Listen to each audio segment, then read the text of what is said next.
This episode brought to you by Progressive Insurance. Do you ever find yourself playing the budgeting game? Shifting a little money here, a little there, and hoping it all works out?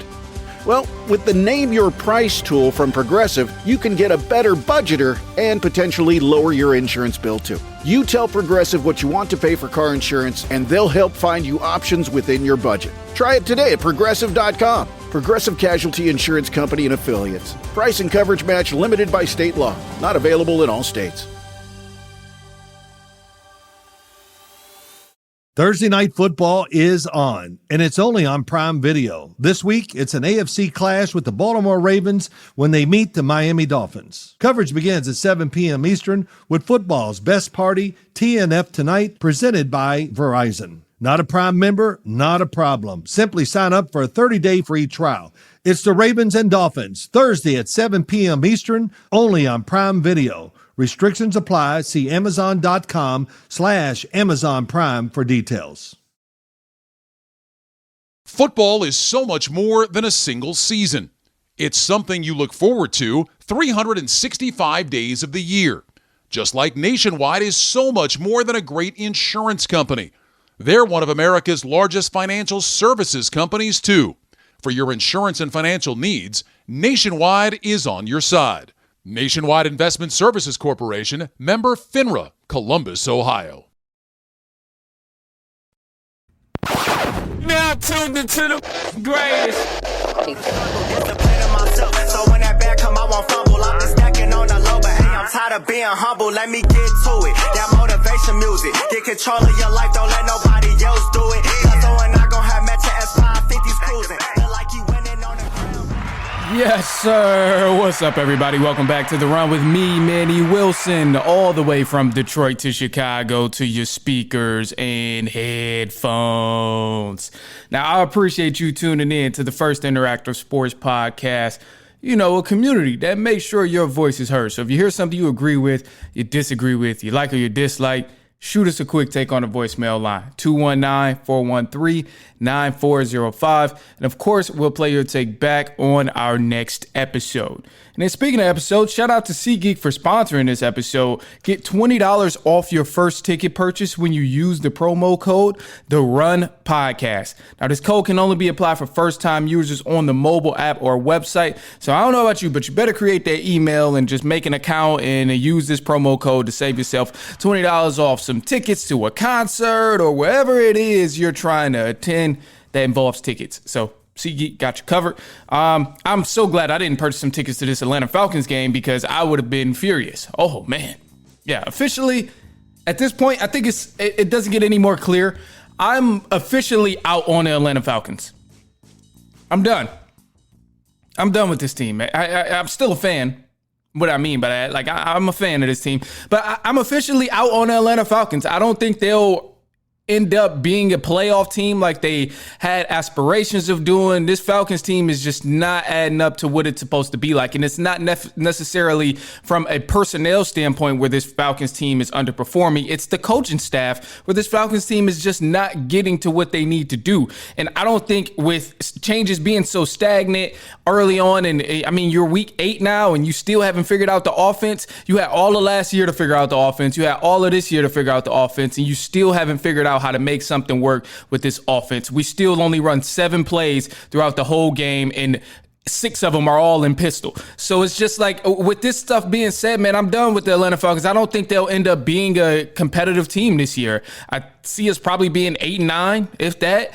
But this is just not what you do when you initially say you're going to go all out. And it's that type of season of going all out and being a playoff team for sure and all of that. I mean, seriously, like, I think about this in terms of where we are from the Atlanta Falcons. Like, obviously, so for those who might not know, they just lost to the Miami Dolphins, and it was not even a pretty game. Falcons look bad. Dolphins are the worst defensive team in the league when you talk about running the ball. They're just not really a good team. They won 1 game so far through the season. They just won another against us, so they have a record of 2-6. So they just smacked the Falcons 34-10, and the Falcons were at home. Yes, the Falcons had a lot of injuries on this roster coming into this game, but ultimately that's not an excuse for looking the way that the Atlanta Falcons did. This was not on the players underperforming in this game against the Miami Dolphins. It was strictly coaching error after coaching error. Play call was just terrible on the offensive side. We didn't even give Kirk Cousins a chance to even show what he could do because the play call was so bad. So, yeah, people are like, Kirk Cousins played bad and all of this, but ultimately, Kirk is not to blame because he can only do what he's being told from the coaching staff. And the coaching staff is ruining his opportunity to show that he still has some good legs under his belt and a good arm to throw the ball. Like, Kirk couldn't even show out because the play call was so bad. The offense was so bad. All the errors were just so bad. So it's like, this is the things where it's not good for this Atlanta Falcons team. And I don't see any changes happening. Raheem Morris is still head coach. Offensive coordinator still Zach Robinson, and he's not doing anything better. He's been struggling since last year with this Atlanta Falcons team. So I just don't see a reason why the Atlanta Falcons would be serious threats this year. And if anybody has a reason why this Atlanta Falcons team could still be good, please let me know. But at this point, I don't understand why Raheem Morris still has his job as a head coach. I truly don't understand why offensive coordinator Zach Robinson still has a job as a head coach. He's been bad way longer than Raheem Morris. But the fact is, I'm out of reasons to try and validate this coaching staff. Only person who does a decent job at what he's doing is Jeff Albridge, the defensive coordinator. He has the Falcons sitting top tier in different defensive stats. So, yeah, they're not winning these games, but he's doing his job. So I'm done with Raheem Morris, man. I'm pretty much done with him at this point. I tried to vouch for this dude for so long, man. I tried to give him the benefit of the doubt with this team. And I think there's some things that he does well, but it's very little things compared to the things that they're not doing good. Like the things that they're doing bad. It's very little things that Raheem Morris does great. And when you look at the pros and cons, and I think of it this way, okay, you put together a pros and cons list of what Raheem Morris and what the coaching staff for the Atlanta Falcons is doing good. Let's say this. All right. First, I want to say this. Okay, first, for anybody trying to think of any reasons of why the Atlanta Falcons coaching staff is still have a job, Raheem Morris, offensive coordinator Zach Robinson still has a job. The only one who's been good is Jeff Albridge, the defensive coordinator. But for anybody's thinking of this, one, I want to know a reason. Two, I also want to make a pros and cons list. And this is hilarious because me and my girl, we were talking about something of like, all right, we were just talking because we watched Love is Blind. All right, we was watching Love is Blind and we was talking about like different couples on there. And we brought up like, all right, the pros and cons list of things. And she told me, she said, the girlies laugh about it because they say if you got to make a pros and cons list about what your guy is doing good or what he's doing bad, at that point, you just got to let him go.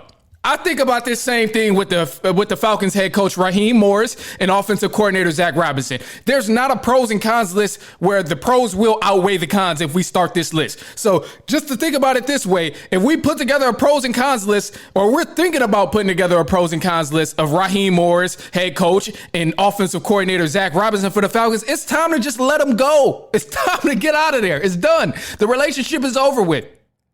You've done everything bad for so long already, and it's no change in the direction of where you're headed.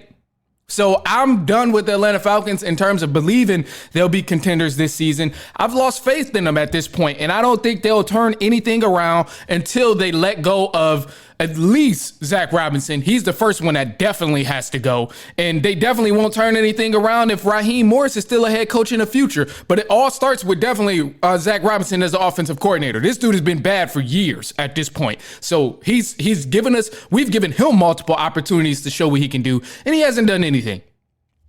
So I'm out on that. I'm out on that. And, I think Albridge, if he stepped up, he would probably be a good interim head coach. And I'm content with Jeff Albridge being interim head coach with the Atlanta Falcons. I mean, when we seen him step up for Robert Saleh in New York with the Jets, he did a pretty damn good job. And I'm sure that whatever Albridge could do with this Atlanta Falcons team would be better than what Raheem Morris and Zach Robinson is doing at the other two coordinator positions. Because this is ridiculous, man. This is just it's crazy. And my thing here is you don't, as a team who got rid of their first round draft picks, not saying I disagree with the Falcons getting rid of their draft picks to go all out on this current season, but as a team who did that, this is not where you land. You don't land at a team who's struggling to figure out the offense. You don't land at a team who still doesn't have it down pat. If you got rid of your first round picks for next year and you're going all out on the following season, you don't need to be 3-4 by the time we hit week 9. Like, what are we doing? It doesn't make sense at all. And to me, it's like, in a way, you're selling yourself short by not making these changes that need to be made in order to have a successful season. Why is the coordinator still the same? Why is the coach still the same? And I'm not one of the people who overreact over every little change like, oh, we lost, we need to fire somebody. I'm not that type of person at all. I want that to be abundantly clear. That's not me at all. I'm not, we lose a game, we get blown out, like, oh, we need to fire. Like when we lost to the Panthers, I wasn't hooting and hollering about, oh, we need to fire head coaches and all that. Like, it was bad. It was monsters bad, but I wasn't hooting and hollering about that. But the fact that this team has not looked any better besides 1 week and we're all the way up to week 9, it's a damn shame, bro. Something has to change. And that's where I reach my limit of like, we need a new offensive coordinator. The head coach is also, he has to go because now we're underachieving from what we set out to do in the summertime. We got rid of draft picks to bring in 2 elite pass rushers and multiple defenders in the secondary. And now we're selling them short. We're selling the team short. We're selling the fans short, the staff. We're selling everybody short by not making changes and going all out like we intended to do in the summer. So I'm done, man. I can't help you at that point. So look, that's them Falcons, man. They struggled, man. Again, they lost to the Dolphins. It was just a nasty, nasty loss, man. I'm speechless about it. And yeah, man, I'm just speechless about it. There's no valid excuse to lose 34-10 to the Miami Dolphins. Even if you are unhealthy, I get it. You're down multiple players defensively. You're down multiple players offensively. I get it, bro. But there's no excuse for being this bad. No, it's just not an excuse. And I can't validate that. I cannot validate that. There's not a single excuse I can think of that would make that okay. So, man, yeah, they're bad. And I don't think the Falcons are going to amount to anything this season. Let's sim the next season. Let's fast forward to next season because this season is definitely not it, man. I'm out on the Falcons, man. All right, look, so we got some more stuff coming up. Some tiers of the NFL. Who's, top tier, tier 1, 2, 3, tier 4. All of these things, we're going to break that down in just a second. This episode is also going to be slightly different. So if this is the first time, like anybody's tuning in and listening, I do want you to know the episode's slightly different, man. It is what it is, but it will still be a good episode, but it's just slightly different. So we're not going to break into any news as of right now, but we will go into the different tiers of the NFL with certain teams. So let's do that. We'll be right back. It's halftime. For adults with Crohn's disease or ulcerative colitis symptoms, every choice matters. Tremfya offers self-injection or intravenous infusion from the start. Tremfya is administered as injections under the skin or infusions through a vein every 4 weeks, followed by injections under the skin every 4 or 8 weeks. If your doctor decides that you can self-inject Tremfya, proper training is required. Tremfya is a prescription medicine used to treat adults with moderately to severely active Crohn's disease and adults with moderately to severely active ulcerative colitis. Serious allergic reactions and increased risk of infections and liver problems may occur. Before treatment, your doctor should check you for infections and tuberculosis. Tell your doctor if you have an infection, flu-like symptoms, or if you need a vaccine. Explore what's possible. Ask your doctor about Tremfya today. Call 1-800-526-7736 to learn more or visit tremfyaradio.com. If your small business is booming, you might say, cha-ching! But you should say, like a good neighbor, State Farm is there. And we'll help your growing business. Like a good neighbor, State Farm is there. Streaming is changing the way we watch live sports. And your internet connection can be the difference between catching the game-winning touchdown as it happens or hearing about it from your neighbor's cheers. That's why Comcast is building the network of the future. Using cutting-edge AI and edge computing technology, we're bringing fans closer to the action in stunning high definition with ultra-low latency. It's not just fast, it's game-changing. Learn more at ComcastCorporation.com/sports. Hey everybody, it's Babs. You know, one thing that makes the holiday season so magical is the traditions we share year after year. And that's why I'm so excited to tell you about Birch Lane. Their classic furniture and festive decor is carefully crafted to bring joy to every seasonal celebration. Plus, it's delivered fast and free, so you can start spreading the holiday cheer. Shop my hand-picked Birch Lane collection and more classic styles at birchlane.com.